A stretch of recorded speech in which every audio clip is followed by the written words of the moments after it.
Hello. Hi guys. Balls, not crystal ball. Just one. So we're grateful to have you here on YouTube. Yeah. And we're at the psychic fair. Let me clean this camera off. It has my fingerprints on it. Wow, it's just like all blurry. Hello.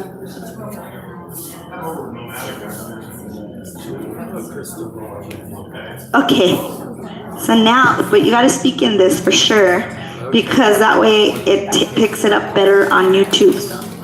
Okay. All right. Hello, everyone. I'm Timothy Wild, and I'm here to do a presentation on the crystal ball and just some techniques on how to read it more accurately or get started.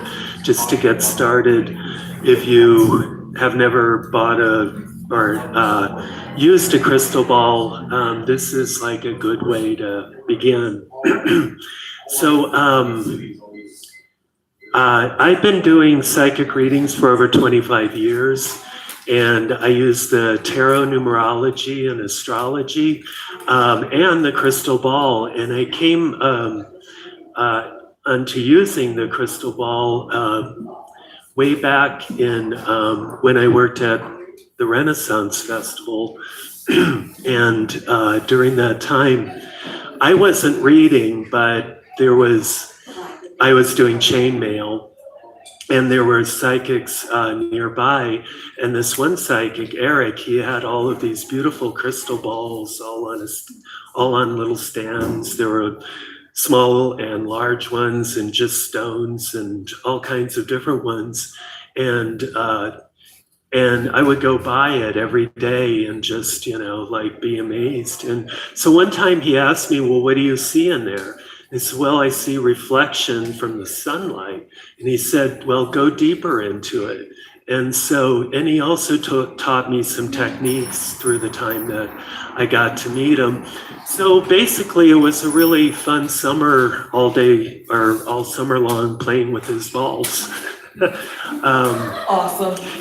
So what I'd like to start off with is the idea that sensory training is really a good technique to start off with when reading crystal balls. If you're good at visualization techniques, then you're really at a very good place to start doing reading crystal balls and other forms of scrying. And scrying is basically the idea of seeing through the distance, to perceive, to be able to perceive past or beyond the surface. And so some sensory training. And I'm going to talk a lot more in detail about this in a class that I teach. Will be towards the end of the month, February 23rd, at the Source. And it's a 2-hour class. So it really goes further in detail into a lot of this. Can everyone hear me? Okay, cool. So one thing to do is to transform objects into, so visualize a picture, an image, into the crystal ball, and then to transform it. So like, for instance, see an apple in the crystal ball. And if everyone can just look for an apple and just visualize an apple, see that image. Okay, now see a hand with a knife cutting that apple. If you can do that, and sometimes it takes practice, but it's kind of like looking at it on a TV screen or a movie. And so if you can see your image cutting that apple.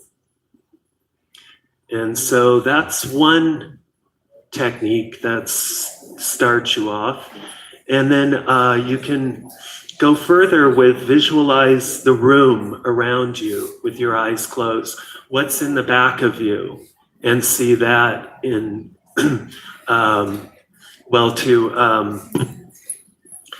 to close your eyes and to visualize around you all that you see. and to like kind of take a record or a recording, a memory of what you saw in the back or around you. And then as you get better with that, then put that into the crystal, into the image. You can also do like geometry, visualize a dot, and then draw a circle around the dot, and then put a triangle around that. And the more that you're able to build on that image and see it in the crystal ball, the more that you're preparing for the steps in being able to go past that and see what is around you or what's coming into the actual crystal ball. And so the last exercise that's really good here is about visualizing a loving or caring guide, someone that either an ancestor or a spirit you work with, or some entity, or a loved one. If someone's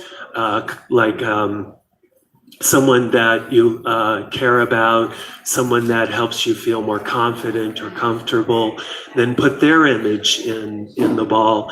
The more you work with comfortable images, the more that you can be able to kind of get away from that eventually.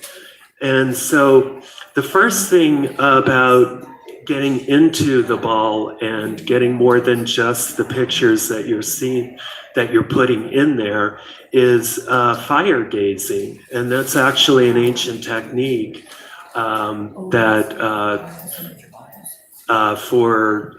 since primordial time, that people have been staring into the fire and getting messages and readings through the fire. So you light a candle and you stare into the flame. And as you're staring into the flame, see all of the beams of light coming around. And then as they do, they form a star. Then as that star forms, then see that dancing star, see it move around. The more movement you can visualize, the more that you're like breaking through the surface into the magic. And then start to allow yourself to see images form. Another thing is water scrying, and you can just take a simple bowl of water. And with this, you imagine, or that you look at the surface and then imagine that there are clouds, like billowing clouds forming around the water. And then as that forms, to then allow it to like dissipate. And as it dissipates, then whatever image that you see first in the water, start working with that.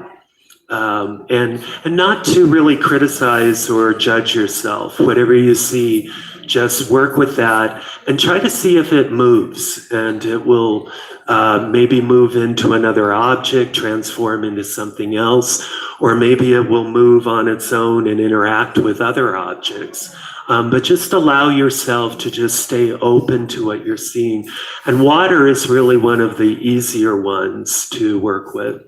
So as you get involved with that, with better at feeling comfortable with the water, then move on to more solid objects.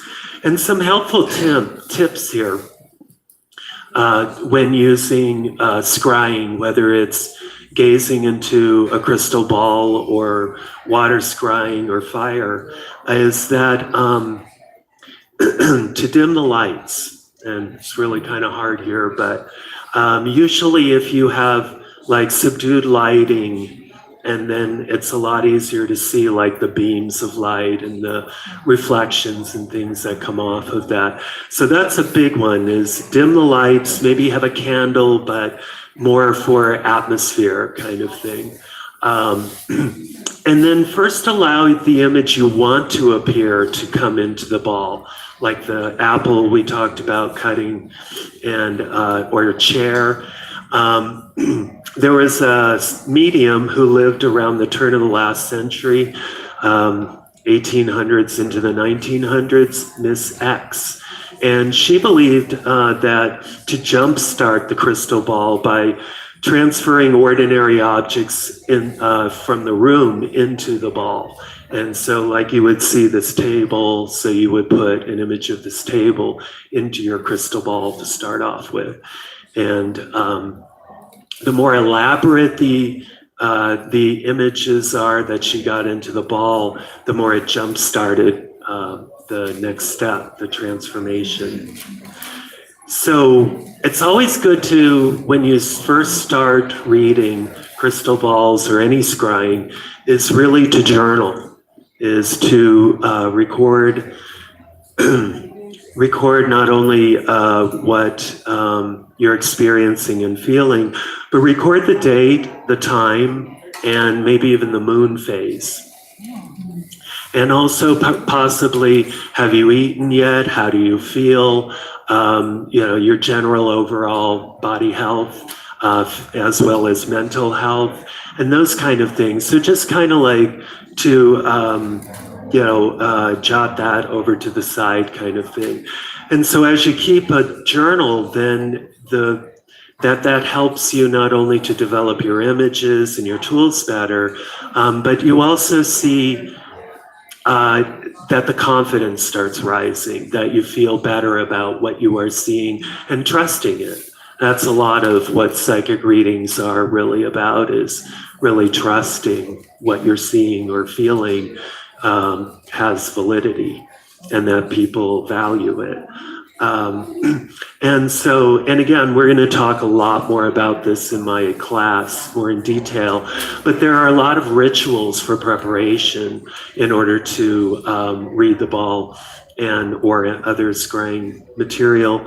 And it's getting in a sense of like atmosphere and space, and just a general just like any readings, it's really grounding and centering, and being able to set up a sacred space, if you will, so that, because it's not something you can just pick up right away, it's something that you have to really look into, and and so that needs a certain amount of meditation or getting in touch with that preparation. And so the other preparation are physical, such as, what kind of crystal stand or various altar cloths or the material you'll have around you. Also keep in mind that with crystal balls that there can be a spiritual residence, like a spirit living inside, residing in the ball. Usually if it's a used ball, that there may already be one hanging out there, or if it's at a metaphysical store and that crystal ball has been hanging out on the shelf for a long time, some entity could have, decided to set up shop there, and, so the idea is that that it may already have one. So if you give yourself a chance to get to know the spirit in the ball, that's one good suggestion. But also that you may have to invite a spirit, or even kick another spirit out and invite another one. So it's really, it's really, how do you feel about the connection you're making with the crystal ball? And whether or not, it's like buying a house, some spirits stay, some spirits not so much, so you do house cleansing, and tell the spirits that if you're helpful for the ball, then stay. If you're not, then you gotta go, But yeah, and you can also invite spirits in as well. There's also celestial doors and cosmic windows in the crystal ball, and there are all the inclusions and fissures and all of the bubbles and various things, and I go more in detail on that in our class and how to read to work with those. But basically, celestial doors are like entranceways into a deeper world, and cosmic windows are like if you want to see something on a TV screen, kind of thing. And there is differences between natural and synthetic crystals. I think a lot of it has to do with comfort level and the idea that transparent balls, clear, more or less clear, are good for deep reflection readings, whereas opaque ones that are like solid stone, especially obsidian, they're more for projection, projecting images on. They're good for beginners, actually, and to start working with putting that image, that, apple you're cutting, and to put that onto your ball. And so, just a little bit, some interesting history here, that Nostradamus, the physician and astrologer of the 16th century, is the one who made all those dire predictions about the end of the world. And he had all kinds of special bowls, and he did water scrying, and he also used oil and like food coloring. You can use food coloring instead, but he would use like certain oils, essential oils, into the water and read those, or put them on the crystal ball. And so read through the film. He seemed to really like the obscurity of it. And then John Dee, who was also 16th century, is an English occultist, was also the astrologer to Queen Elizabeth I. And he also developed Enochian or Enochian magic, angel magic, and talking with angelic voices and all of that. And he did a lot of elaborate rituals for scrying and for using the crystal ball.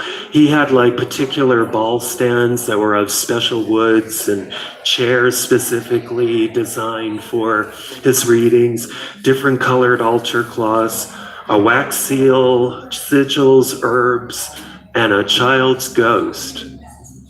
Hey. Yeah, so maybe not that intense. I don't think you have to go really so elaborate with that in order to get a lot out of the crystal ball. It's got a lot of, it's really good for more accurate readings. Also, I find that it goes on to a deeper dimension. Sometimes I can actually see situations in people's past or coming up kind of things. So it's got a lot of like more finely tuned energy, more so than just working with cards or other forms of divination. So I hope that you get out and go get a crystal ball or use one if you already have one and start up. Yeah, do we have questions? Yeah, definitely. So Go what for it. happens if you have a personality conflict with the spirit in the ball? Oh, yeah. I mean, is that legitimate? Yeah, and actually that's happened where that at first that I was like, okay, this is, the energy, but then it would like kind of be trickster readings, or it would just, throw me off. And so I had to, pretty much evict the spirit, Is that a difficult thing? And no, it's really just the same as a house blessing kind of thing. I use a ritual where I sage and, cleanse, and even like there are moon baths and things like that you can do. But that sometimes spirits just need to go. They're not helpful. And, it's kind of like people in your life where it's like, yes, they're nice, but they're not working for me anymore. It's like, and that they can be needy or they can be too toxic or whatever. So and spirits, I believe, in tools are just the same, that, in magical tools. Yes. Is mirror scrying, Yes. like the black mirror, Yes. similar to the water or the ball? A lot more, kind of a combination, in the sense of that, and mirrors have their spirits too. And so, you're reading it like you would water. looking at it the surface and then taking it down deeper. But where it's like a crystal ball is in the sense of that it's more solid. And so there's more, it's really a lot to do with the depth kind of thing, and even the idea of like how far you're piercing through it, if that makes sense. How long did it take you to become proficient? It took me, I would say, part of that would be confidence. And so I didn't work with it for a while, even though I would do other readings, psychic readings. So I would say that about 10 years, that it took me a good 10 years. When I was introduced to it, that was like early 90s kind of thing. And I put it away for a while. It was something that, really just in the last 15 years or so that I've, really, and that is true with all tools, and certainly with the crystal ball, is that it comes and goes, where that there's sometimes where you're really getting a lot out of it and that it's really important to work with. And when it stops working, it's like, hello, am I getting anything? No reception? Okay, it's time to put it, so it's time to put it away for a while. So does it need recharging? Yes. And you can do sun baths or moon baths, depending. Sun charges are like really good for kind of like amplifying the energy, whereas moon baths are good for cleansing and for like psychically recharging kind of So if thing. you put it out at night, let it stay in the moon and then stay out in the sun, it'd be like wash it and then. Yeah. And there's a whole bunch of different techniques for that, which I'll go further in my class around as well. Yeah. And so, any other questions? Okay, well, thank you. Yay.